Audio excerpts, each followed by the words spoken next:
Alhamdulillah, sampun dijelasaken kalau mustaqim maqalah 126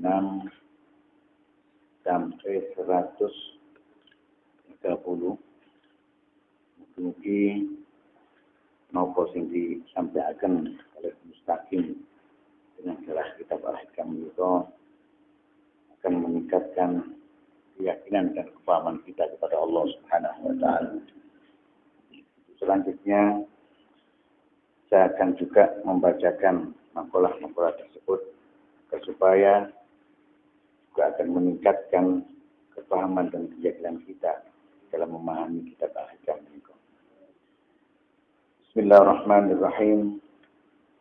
Amaraka fi hadhihi ad-dari bin nadhari fi mukawwanatihi wa sayakshifu laka fi tilka ad-dari an kamali dzatihi. Allah menyuruh engkau semasa hidup di dunia ini memperhatikan alam buatan Allah. Dan kelak di akhirat Allah akan memperlihatkan kepadamu kesempurnaan zatnya. Maqalah 126 menika Syekh Ibnu Athaillah jelaskan bahwa sesungguhnya Allah Subhanahu wa taala ini memperhatikan, memerintahkan kula panjenengan saya memperhatikan ciptaan-ciptaannya selama kita hidup dunia ini. Tapi Gusti Allah janjeni benjing kula sampeyan iki bakal saged ningali Gusti Allah dalam arti dengan sempurna. Seperti halnya kita melihat bulan purnama ketika tidak ada mendung dan cuaca yang baik. Datose makalah niki Syekh Ibnu Athaillah jelasaken dhateng para saliknya. Napa Gusti Allah niki kok ngengken kula sampean memperhatikan ciptaan-ciptaannya yang ada di langit maupun dan di bumi. Terus marang ngoten Allah menjanjikan kula sampean sedaya niki bakal bisa melihat Allah nanti di akhir. Soalnya ketika seorang salik sing ahli tafakkur dengan ciptaan-ciptaan Allah, mestinya dia akan muncul nantinya rasa rindu ingin bertemu dengan Allah. Kayak kula sampean delok langit, delok bintang, delok matahari. Dengan yakin dan seyakin-yakinnya itu Allah yang menciptakan. Yakin. Itu yang besar-besar. Bahkan diri kita sendiri pun yang menciptakan Allah. Rezeki Allah yang menciptakan. Hidup Allah yang menciptakan. Semuanya Allah. Itu ciptaan-ciptaan Allah kita disuruh memperhatikan. Yang memberi nikmat otomatis ciptaan semua ciptaan yang ada. Kalau kita perhatikan, ditafakuri, itu nikmat. Indah. Karena semua ciptaan Allah itu sempurna. Ketika sampai itu mengakui dan menyadari bahwa diri ini juga diciptakan oleh Allah. Dengan keyakinan, seyakin-yakin. Maka yang muncul itu apa? Ingin bertemu dengan Allah Subhanahu wa ta'ala.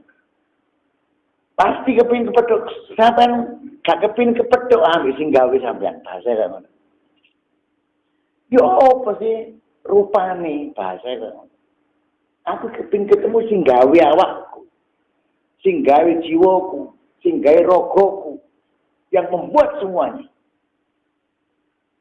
Makanya ketika orang yang yakin bahwa dirinya dan semuanya ini ciptaan Allah, maka ketika itu dia akan muncul rasa ingin bertemu dengan Allah. Dan dengan sangat di dalam hatinya ingin berjumpa. Ya Allah kandhaninya ya apa? Kaya kula sampeyan iki ketemu, saya bayangno. Dan otomatis orang-orang yang tafakur itu ditempatkan oleh Allah tentang sifat-sifat. Ketok Gusti Allah yang dimaksud dengan ciptaan-ciptaan itu nampak adalah yang nampak sifat-sifat. Ketok sifat kuasanya Allah. Ketok sifat irodai Gusti Allah. Ketok sifat ilmunya Allah. Semua sifat nampak dalam ciptaan-ciptaan. Cek gak lego. Engkau besok dari Gusti Allah. Lek awakmu wis teman-teman memperhatikan ciptaan-ciptaan itu akan nampak sifat-sifatku. Besok aku janji awakmu bakal tak peduli dengan sempurna dengan zat. Aku lah tafakur iku mang. Bukan untuk menampakkan atau melihat kekuasaan Allah. Tafakurnya tidak menambah keyakinan akan bahwa semua ini ciptaan Allah. Maka mustahil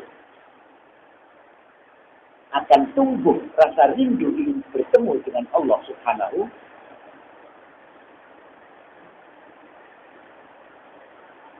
Nah, terus pengertiannya ngeten kalau saya dengan Allah ini.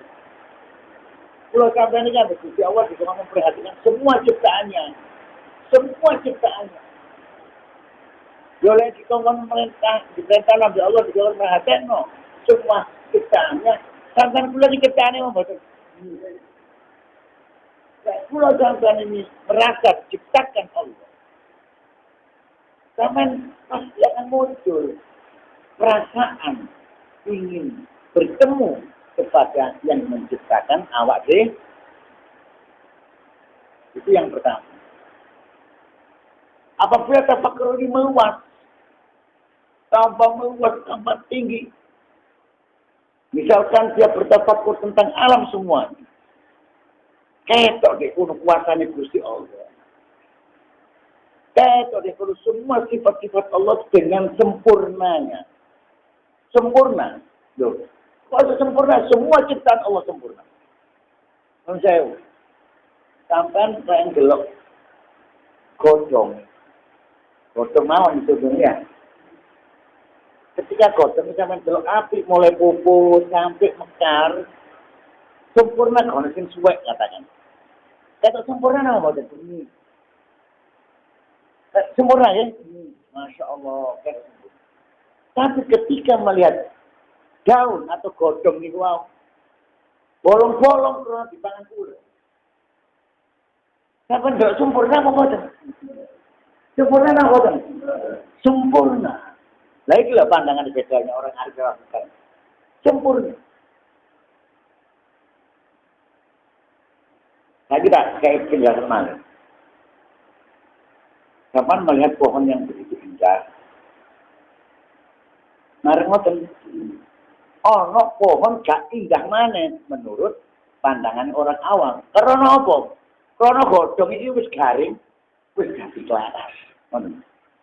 Pertanyaan kula, sempurna apa enggak ya laras? Sempurna apa boten?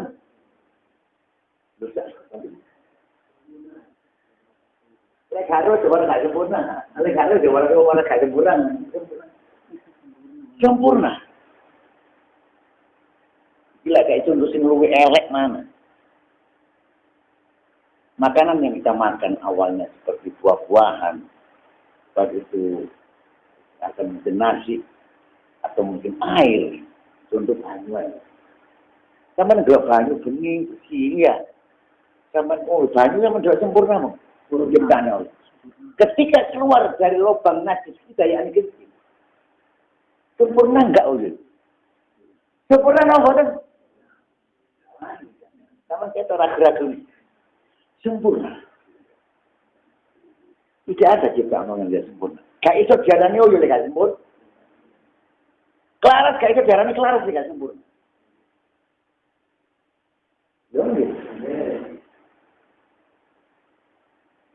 Enggak ada. Berarti adakah ciptaan Allah yang tidak sempurna? Adakah ciptaan Allah yang tidak sempurna?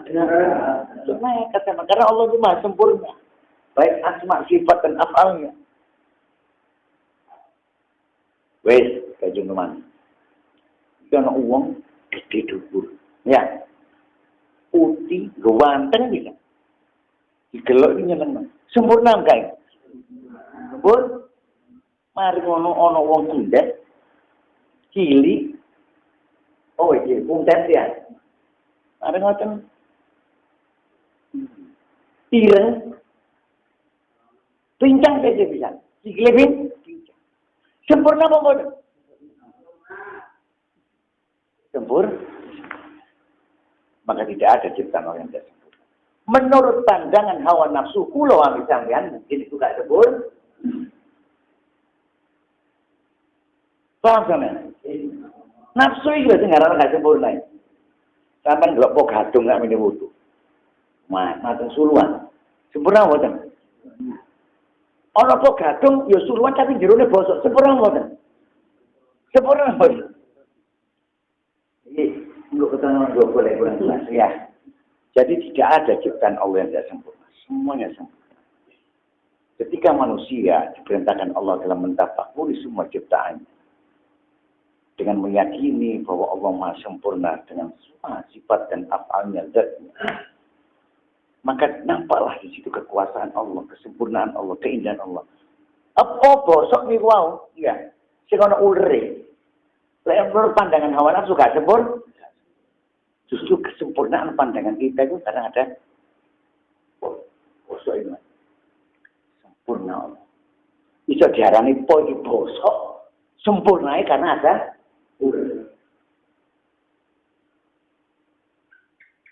sempurna. Wah, terus jadi kita bilang ngeluh katanya. Sempurna. Apa kalau suket sing garing-garing sempurna. Tapi kalau diukur dengan hawa nafsu, koyok poi man, aku tak ngundupuk kali tak pangan. Urusannya hawa nafsu,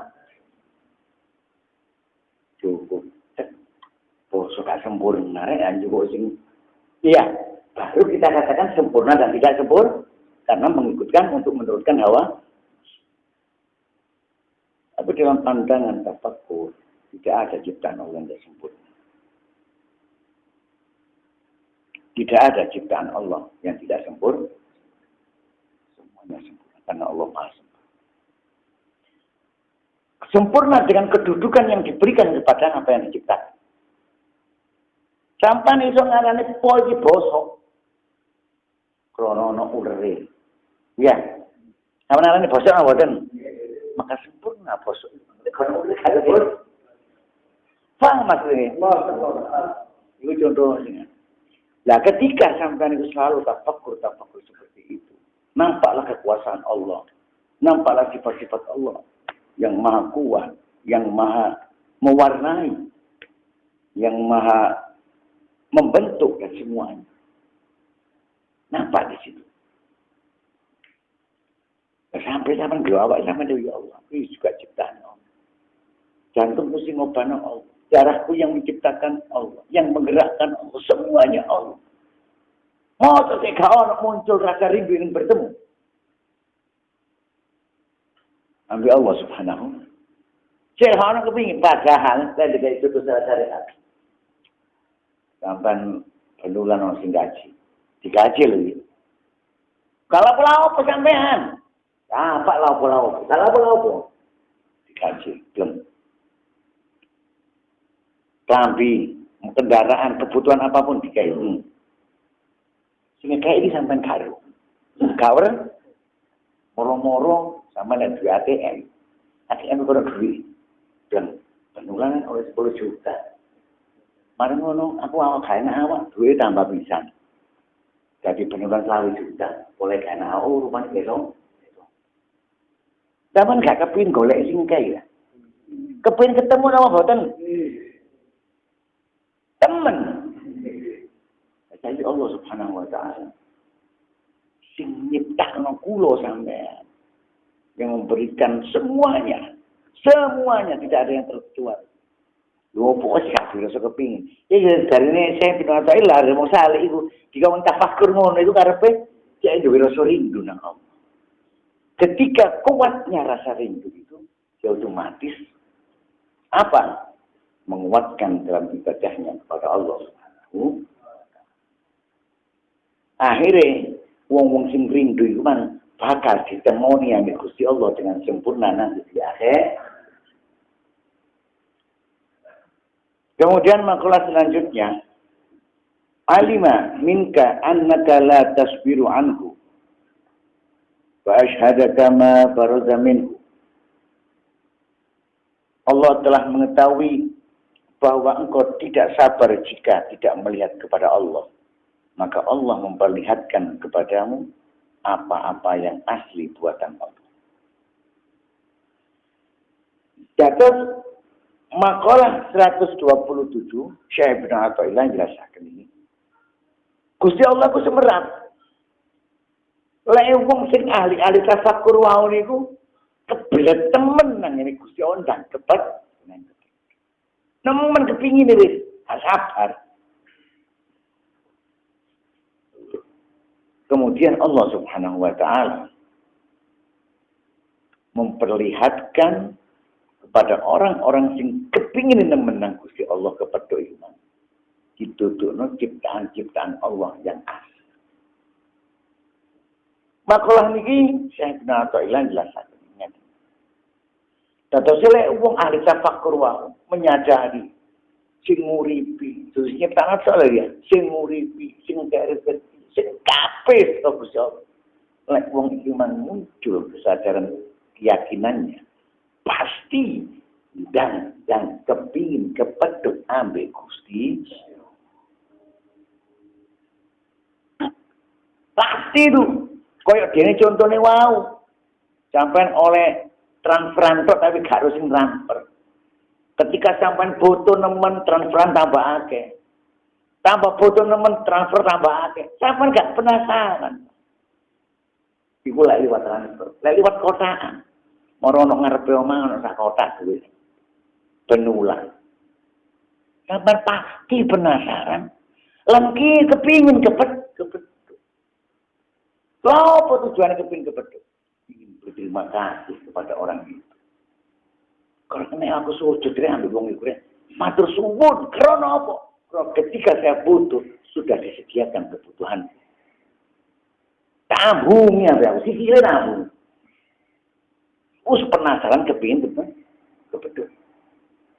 Begitu pula Allah Subhanahu wa taala seharusnya kesadaran kita, kesadaran keyakinan inilah yang harus kita munculkan dengan keyakinan bahwa iki kabeh teko Allah. Iki kabeh ciptaane Allah. Kanggone sapa awakku? Kanggo menungso kabeh, menungso semua. Kabeh Gusti Allah. Apa sing duwe rasa nyepethuk. Gitu. Yang seharusnya muncul rasa ingin bertemu untuk apa? Untuk bersujud.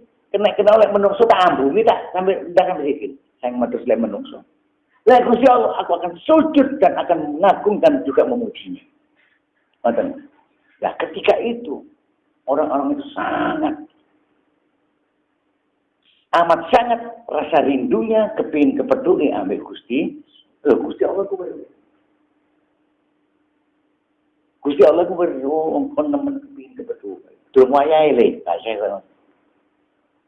Wes iki sadaran wae. Tak dudono ciptaan-ciptaan Allah sing asli. Maksudnya apa? Kono sing bisa nyiptakno po, po apa? Kono sing bisa nyiptakno langit bumi. Kono sing bisa nyiptakno driji sitok. Rambut sitok. Ya ketika kita meyakini. Iya. Ketika kita meyakini hanya Allah yang bisa menciptakan. Keyakinan itu membawa kepuasan dalam hati. Wis lah koyo. Oh jadi sering wayahe soalnya ngoten.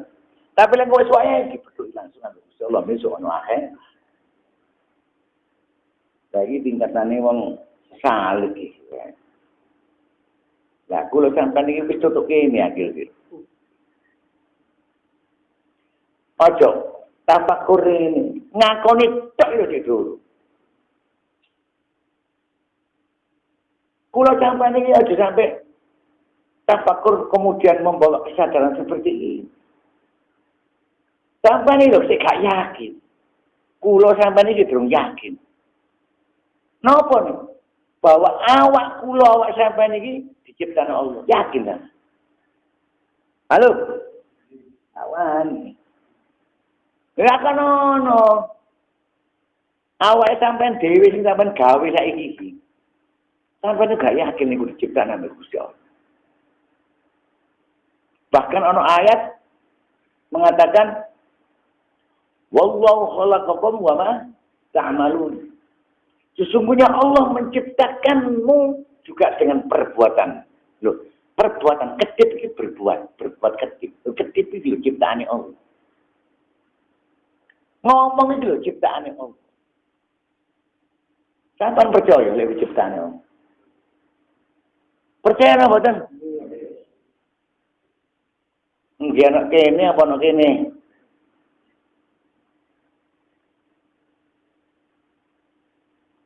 Apa maneh? Adik melaku, iso melaku banter, melayu iso melayu banter, kedip lancar, gak kelelep, gak apa gak ono dome istilahnya. Aku mang lek gak mlayu kok aku. Aku nih sing muncul, aku mang lek gak mlayu rono.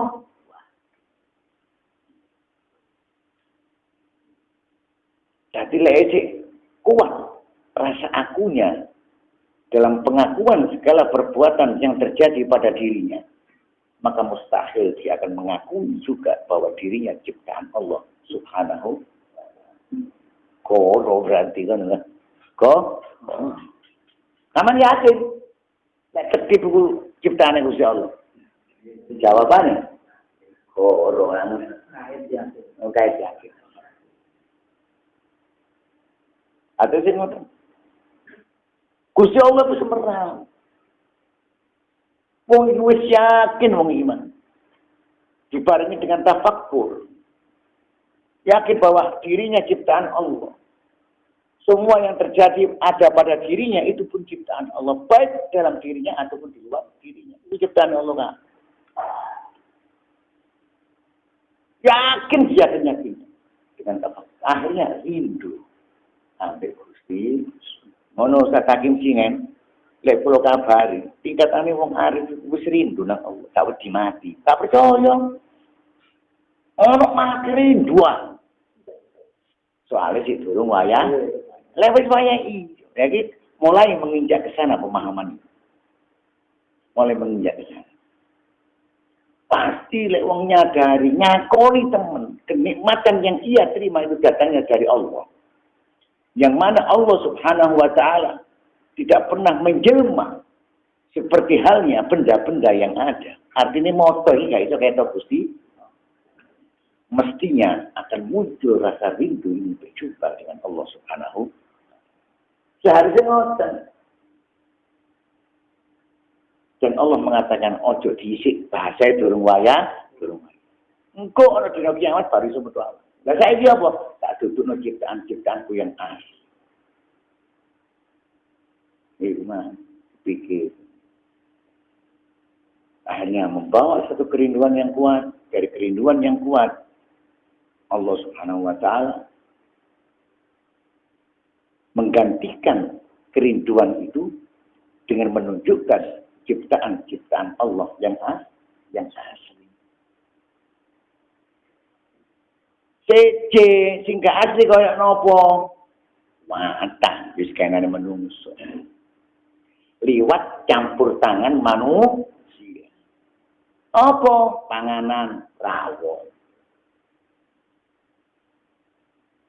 Apa maneh?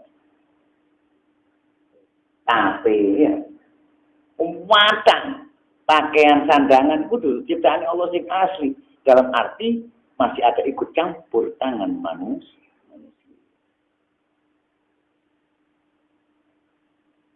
Tapi nek sampai memang gelap ciptaan Allah sing asli, enggak ini pasti tidak akan bisa mengatakan kecuali satu. Maha kuasa Engkau ya Allah atau Maha suci Engkau ya Allah.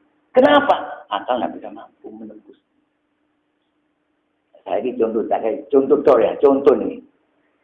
Kalau wit tahun saiki contohnya wit gedang ngono. Diurut-urut gedang itu asale wit teko apa?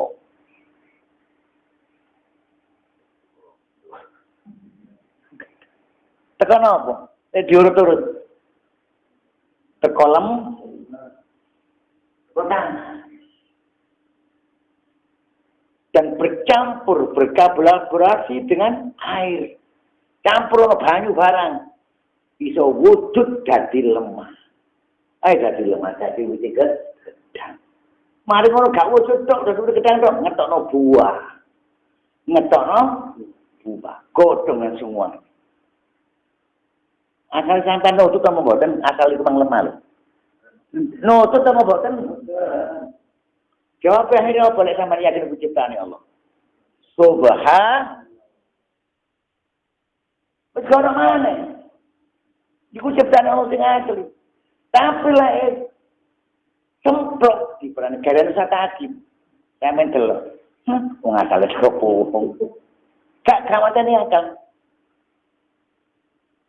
Coba digawe kata. Tapi kalau melihat ciptaan Allah yang asli, yang tidak ada ikut campur tangan manusia, baru kita pasti akan kembali mengingat, mengenal, mengetahui sifat-sifat Allah. Dan minimal mengucapkan Subhan. Atau dalam hati mengatakan, Maha Kuasa Engkau. Sungguh Engkau Maha Kuasa. Yung al-tafakur koyo ngono rek. Makanya dengan begitu, dia walaupun rindu kepada Allah ingin ketemu, maka mengetahui bahwa ciptaan-ciptaan asal adem hati ini orang. Turun ke petuk langsung itu adem dengan tunjukkan ciptaan Allah yang asli, kemudian ditafakuri akhirnya memperkenalkan dirinya pada keyakinannya, membawa kepuasan tersendiri. Jadi loh. Wis ngene ngelok bulan. Ngelok bulan gelap biasa. Coba sampean tafakuri. Bulan itu lantong. Ngelan? Kono tali. Ya kono songko. Etoke muter mlaku. Kono rudha. Kono rudha. Ya kono mesine, kono mesin pendorong. Sopo sing nglakono iku? Nek sampean duwe keyakinan pastine Allah Subhanahu nunggu kepuasan subhanallah. Bener-bener Gusti Allah mau kuasa. Lah kok kate ngomong ngono? Krono menungso sik durung wayahe kepethuk Gusti Allah. Si ana di bumi dituturno ambek Gusti Allah ciptaan-ciptaan Allah sehingga membawa kepuasan tersendiri sebelum bertemu dengan Allah sempurna dengan sempurna.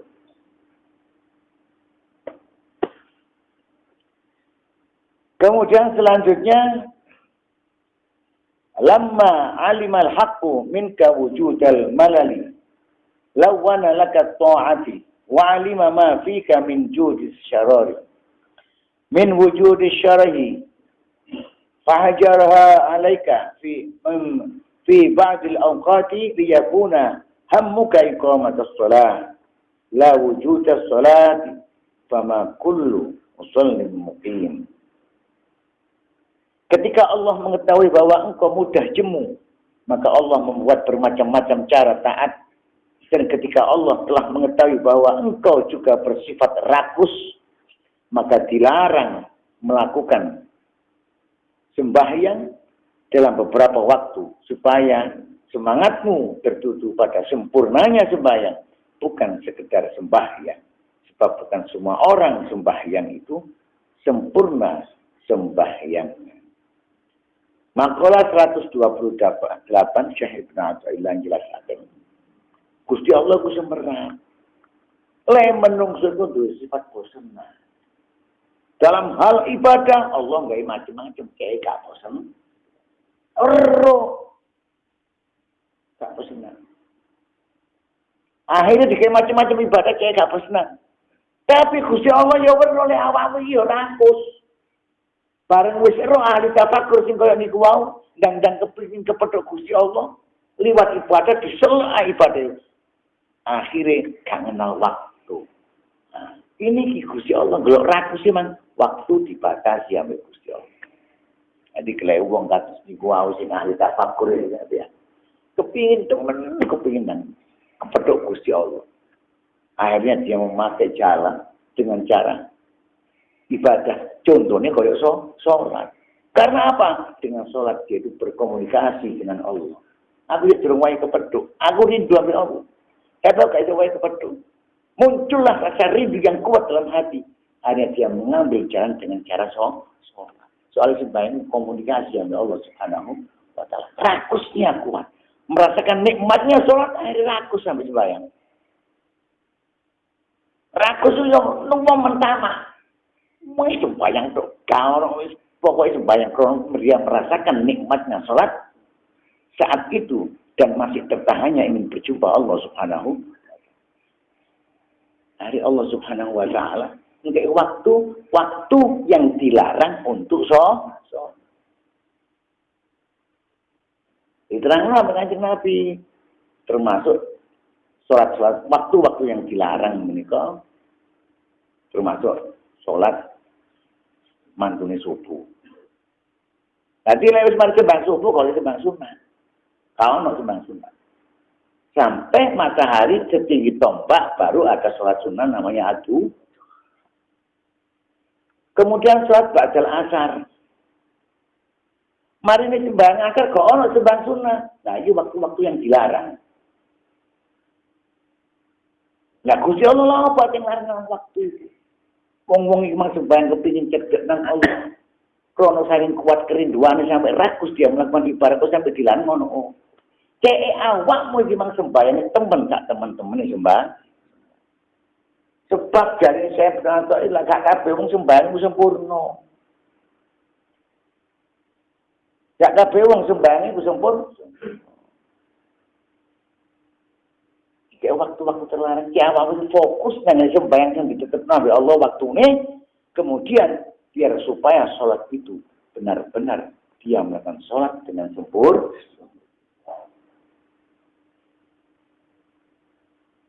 Pertama-tama secara teori kita harus meyakini, sebelum sembahyang. Hati kita ini meyakini bahwa kita akan menghadap Allah Subhanahu. Nah, itu wong nggak sembahyang seharusnya kalau itu teori agar supaya sholat kita sempurna. Yakin di sini bahwa aku akan menghadap Allah Subhanahu wa Ta'ala. Nah, itu pun belum sempurna apabila kita mengatakan meyakini bahwa kita akan menghadap kepada Allah, tapi tidak melihat semua sifat-sifat. Eling ambil Allah kan ngadep Allah. Iku eling tapi apa sifat Allah. Contohnya Allah yang maha besar. Allah yang maha agung. Iku sama keyakinan kabeh.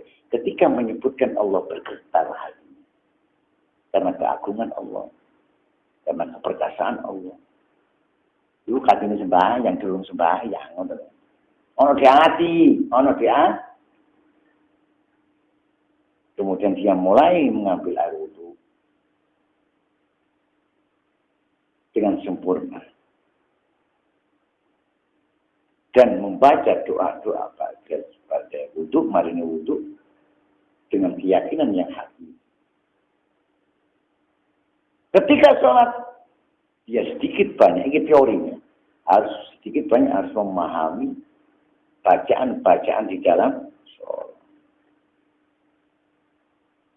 Kemudian teori selanjutnya dia harus mengenal siapa din aku ini rendah. Lewat yang pertama mengiling ambil keagungannya Allah, ambil kebesarannya Allah, ambil keperkasaannya Allah, ambil hebatnya Allah, dan maha besarnya Allah. Si durung wudu mesti keyakinan aku kata ngadep Allah. Otomatis dia langsung mengenal dirinya ini rendah kecil, kon apa-apa. Ini teori-teori. Dan ketika dia mengucapkan takbir Allahu Akbar, hilanglah semua kekuatan yang saat yang baru-baru ini kita akui, kita miliki. Aku bisa ini, aku bisa entek. Karena dia punya keyakinan bahwa kekuatan itu adalah milik Allah. Baliklah keyakinan. Otomatis dia akan rendah. di hadapan sholat kepada Allah. Dan dia mempunyai keyakinan kepada Allah begitu sempurnanya bahwa Allah labil mirsad, artinya yang maha mengawasi. Allah ini ketok, aku gitu bayang ada mau di depan Allah itu yakin.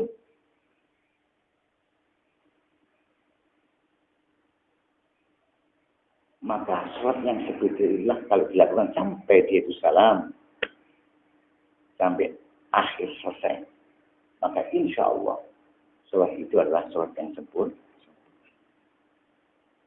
Bisa ngelakoni sak rakaat, kayak sholat subuh rakaat. Sing sak rakaat iso koyo ngono itu sudah luar. Makanya yang gelok kisah-kisah. Kayak Sayyidina Ali. Wudu cok ngecek. Kita akan apa namanya ini? Kan sembahyang kok tambah terangnya. Ya kita menghadapi Tuhan yang maha perkasa. Hati wudu. Karena keyakinan ada di dalam hati.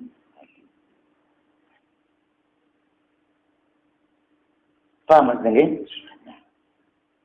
Jadi Allah Subhanahu wa taala dalam makalah ini sesungguhnya sangat mengetahui bahwa kula sampeyan niku wong bersunnah.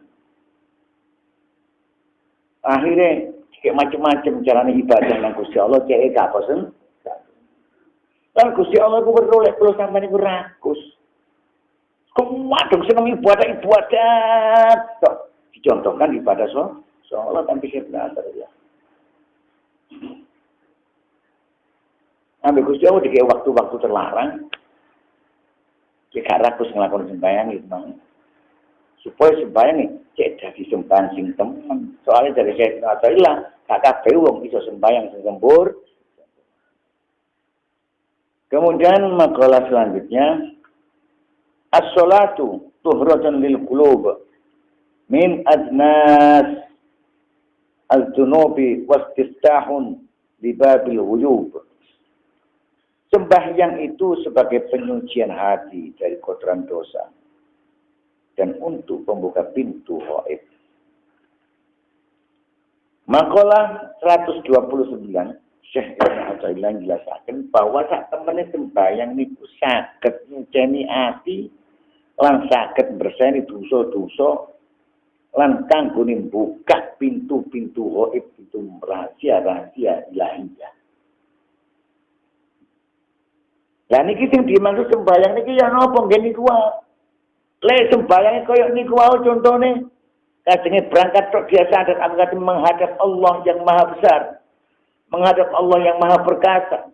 Kata sujud ngadep nang Allah. Iku kecil. Keyakinan singkat sesuatu. Wong itu durung sampai wudu. Apa mana sampai wudu? Maka disebutkan bahwa setiap wudu itu mudune banyu ini ngedono wudu. Sampai wudu biar. Katakannya banyu itu rai sampai sampai usap ini. Membawa dosa-dosa. Ngelugurno dosa-dosa. Katut dosa-dosa itu. Itu apabila dia berwudu dengan keyakinan yang seperti itu. Lalu wudu jebar-jebur apa dong raup. Tapi karena janji Rasulullah SAW, insya Allah dengan syafaat Rasulullah, maka air wudu kau nikmang khusu oyo apa wudumu atau kahusu oyo apa wudumu, insya Allah sudah membawa, menurunkan, melogrokkan bahasa ya, atau menggugurkan dosa-dosa yang ada. Ampun, mari ngoten sampean kenceng merendahkan diri. Hati kita rendah di hadapan Allah dengan mengagungkannya. Iku diampuni dosa-dosa hati kita oleh Allah Subhanahu. Dosane hati sing kaya ngoten iki dihapus sampai Allah Subhanahu wa taala. Lalu wis terus dilakoni ibadah salat sing kados ngoten sembahyang sing sempurna. Bersihlah hatinya dari dosa-dosa. Maka podo ambek apa sih? Moto hati ini bisa ngelok melek rahasia ilahi. Soalnya lek wong dosa ngen ati iki iku nun sewu podo ambek wong loro moto koetek moto. Blokok niku. Iki dosa tok. Kira-kira motong brobok kata iki ketok wong ono ngarep. Ketok rupane wong tapi gak karo sapa wong iki. Kan ngoten nggih. Lah lek moto hati ini penuh dengan dosa-dosa hati. Maka itu rahasia-rahasia ilahiyah. Artinya, hati ini nggak bisa bergetar ketika menghadap Allah Subhanahu wa Ta'ala. Biasa. Eling ke orang kusyo kanggo hati nget. Tahu apa ngoten? Apa jenenge ngono? Nangis. Lek kete iki kok bersih kabeh. Lah carane bersihane kete iki apa? Lek ngene secara lahiriah ya diraupi, disabuni. Ngoten. Tapi lek bersihani kotoran-kotoran hati dengan dosa-dosa itu dengan apa? Dengan mentauhidkan Allah dan merendahkan diri kita di hadapan Allah. Iku padha ambek ngraupi motoi ati atau berseni motoi ati. Akhire motoi iso melek ketok. Ditunjukkan kebesaran Allah, ditampakkan kesempurnaan Allah dan keindahan Allah Subhanahu wa taala. Akhirnya sembahyang ya Allah. Di sini pandangannya bukan pandangan lahiriah, tapi pandangan tadi ketika dia sholat selalu menyambung kepada Allah, selalu menyadari dia berhadapan dengan Allah. Soalnya hati moto hati ini kaono,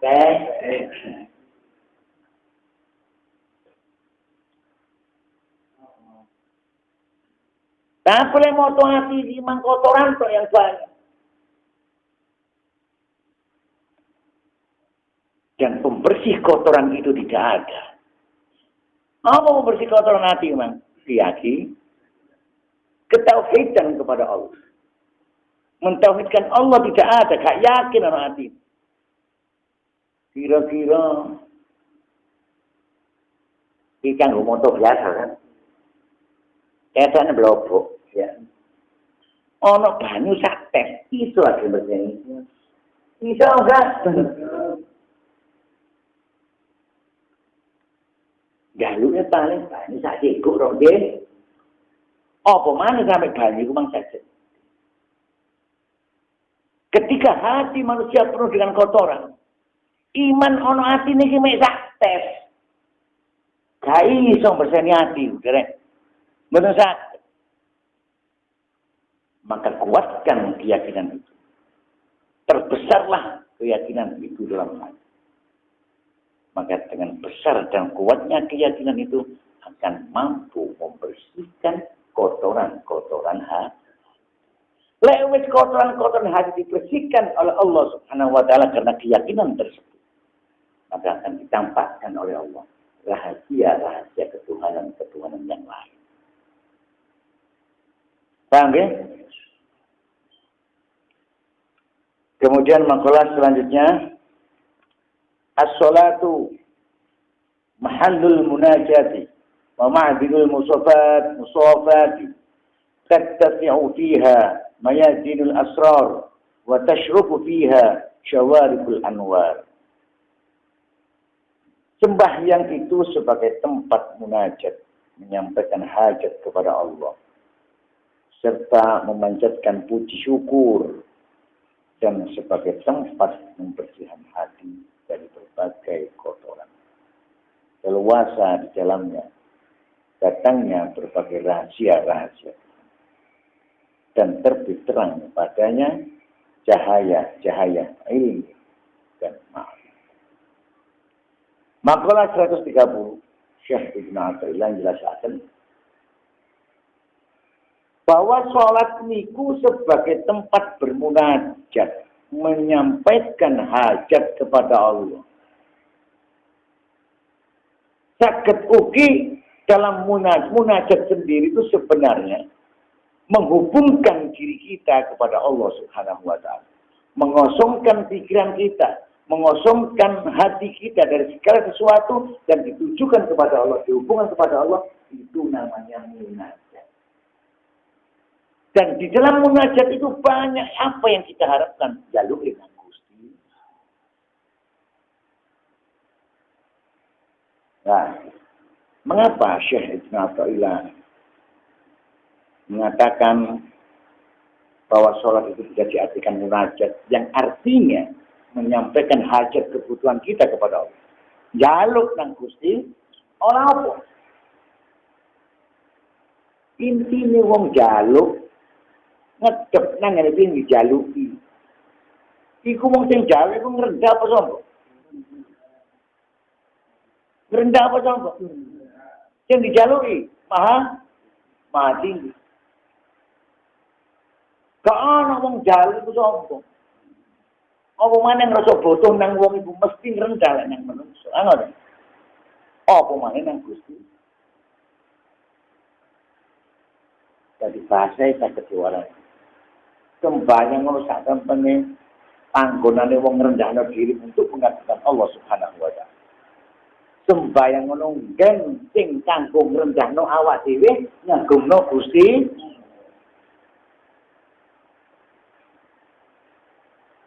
Pun diterusaken dhewe mriki lan saged ugi damel memuji syukur kepada Allah Subhanahu wa taala. Otomatis lewat ngegungno Gusti Allah. Karena weruh keagungane Gusti Allah.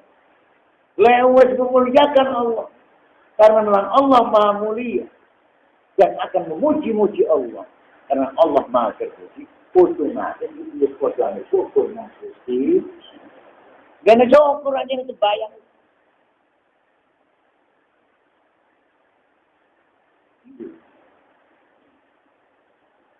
Dan sebagai tempat pembersihan hati dari berbagai kotoran. Otomatis, sembahyang itu yang pertama, tempat bermunajat, menyampaikan kebutuhan kita. Ketika kita menunjukkan rasa butuh kita, berarti kita merintahkan diri. Nggak diri nabatan, ngegungno Gusti. Dan hanya satu yang bisa memenuhi kebutuhanmu hanya Allah. Selain Allah tidak bisa. Lewat itu masih kono hati ini. Waktu dia melakukan sembahyang, otomatis akan membersihkan kotoran-kotoran hati yang bernama kesyirikan. Tidak percaya berarti anda percaya nang ini Gusti Allah tok ora sing picek Gusti, sing diyakini Gusti. Otomatis berarti lek sembayang sing koyo ngono iku mang berarti iso percaya.